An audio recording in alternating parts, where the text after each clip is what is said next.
Hello friends, जय माता दी। आज मैं आप सबके लिए नवरात्रि स्पेशल देवी गीत लेके आई हूँ माता रानी का। तो आप लोग वीडियो फुल देखिएगा और गीत को पूरा सुनिएगा। गीत कैसा लगा ये कमेंट करके ज़रूर बताइएगा। करबै पूजनिया तुहार हो, चली आवा भवानी। करबै पूजनिया तुहार हो, चली आवा भवानी। आवा भवानी चली आवा भवानी, आवा भवानी चली आवा भवानी। करबै पूजनिया तुहार हो, चली आवा भवानी। करबै पूजनिया तुहार हो, चली आवा भवानी।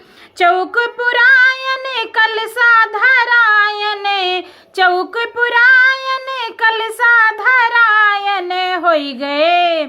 होई गए तैयारी तोहार हो, चली आवा भवानी। होई गए तैयारी तोहार हो, चली आवा भवानी। करबै पूजनिया तोहार हो, चली आवा भवानी। आवा भवानी चली आवा भवानी, आवा भवानी चली आवा भवानी।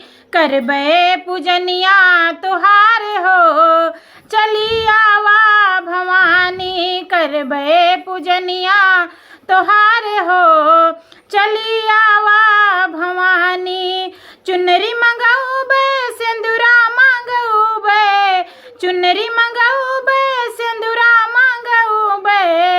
करबै सिंगरवा तोहार हो, चली आवा भवानी। करबै सिंगरवा तोहार हो, चली आवा भवानी। करबै पूजनिया तुहार हो, चली आवा भवानी। आवा भवानी चली आवा भवानी, आवा भवानी चली आवा भवानी। करबै पूजनिया तुहार हो, चली आवा भवानी। करबै पूजनिया तुहार हो, चली आवा भवानी। हलवा बनाऊबे पूड़ी बनाऊबे, हलवा बनाऊबे पूड़ी बनाऊबे।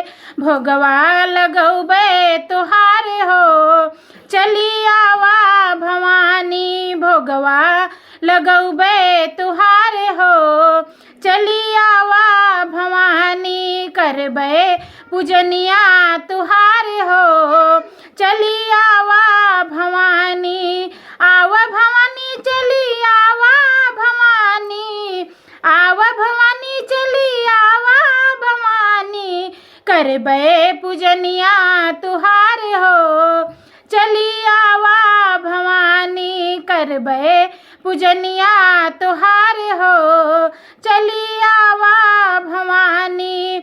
गोतनी बुलाऊबे भजन करऊबे, गोतनी बुलाऊबे भजन करऊबे।